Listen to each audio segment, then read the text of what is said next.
ला साइन करा। पेन कहवा बा? पॉकेट में। ओ हाँ, का चाहिए? हमारे एगो कंप्लेंट बा। कंप्लेन केकरा अगेंस्ट में? बाप के बेटवा? राउर अगेंस्ट में। हाँ, हमरा के का पंच मर ले बा। कंप्लेन बा तो लॉन्च कर डाल। श्री हरि, हैसियत मत भूल। का कंप्लेन बा? सर, ये कॉलेज बा या गुंडा के अड्डा? गुंडा? हाँ। कॉलेज और गुंडा के अड्डा? हाँ, बाहर बैठ के जे लोग ताश खेल रहल बाड़न। उ लोग भला गुंडा कहाँ बाड़न? उ लोग तो पूजा के सिक्योरिटी। हाँ बिल्कुल। सर, कॉलेज में आवत बखत हम सुन ली ह कि शिक्षा मंत्री ई इलाके में आ रहल बाड़न। आवे ना। हाँ हाँ, शिक्षा मंत्री का कब? कौनो भी बखत सर, एक बेरी अचानक कॉलेज में घुस करके अगर ई देखें कि रउआ यहाँ गुंडा पाल रखले बाड़न, तब बात कौवा से कौवा तलक जाई। राउर डिमोशन कई के प्राइमरी स्कूल के प्रिंसिपल बना देगन। इज्जत के मट्टी पलित। तोरे किस्मत में यह लिखल बा। अपने डायलॉग बाजी बंद कर। पियून होई के हीरो बने की कोशिश मत कर। अजय जी सर। अब का करी बतावत?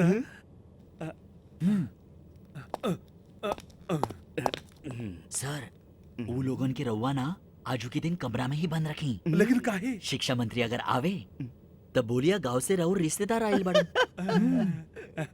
तू का आइडिया देला बाप के बेटवा?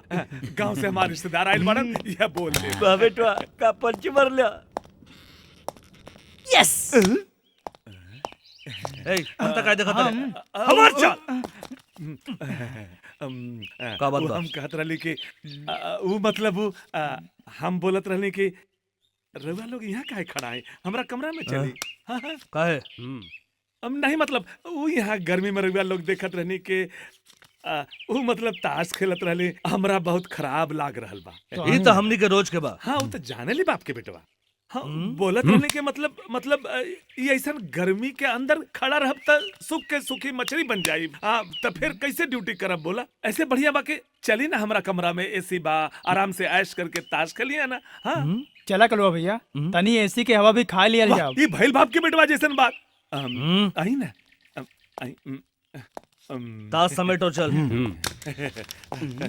आई बहुत ठंडा बा। हाँ, बैठी बैठी। एसी चलल बा। वाकई में कलवा भैया, अंदर कितना ठंड बा। हाँ, वह खातिर तो लेके आई नी।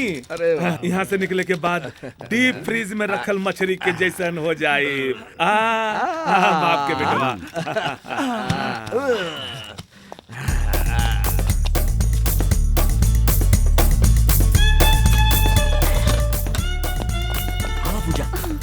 अजय, क्यों अगर देख लेलस तो?